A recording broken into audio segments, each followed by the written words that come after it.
हिची सर्वात मोठी समस्या होती म्हणजे युट्राईन लायनिंग. कधी ते 5 राहायचं, कधी 6 व्हायचं.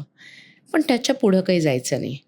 पहिलं IVF तिला गडबड होती म्हणून याच लायनिंगमध्ये आपण केलं, पण ते निगेटिव्ह आलं. त्यामुळे तिला नेहमी प्रश्न पडतो, की 2 इतके सुंदर एम्ब्रिओज होते, पण इम्प्लांट काही नाही झालं. तिला समजून सांगितलं, "तुझं एंडोमेट्रियम खूप कमी आहे. आपण पहिल्यांदा हिस्ट्रॉस्कोपी करू." हिस्ट्रोस्कोपीत जी काही ॲडिशन्स होती ती आपण क्लिअर केली. त्याचबरोबर डीप स्क्रॅचिंग केलं.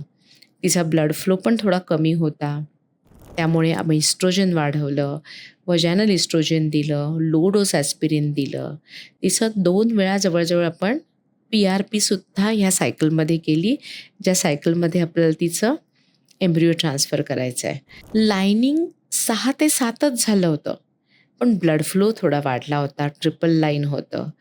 आपण एम्ब्रिओ ट्रान्सफर केलं आणि एम्ब्रिओज चिकटले. बीटा SC पॉझिटिव्ह आलं. आज ती म्हणते आहे, लायनिंग वाढली आणि माझं आयुष्य बदललं.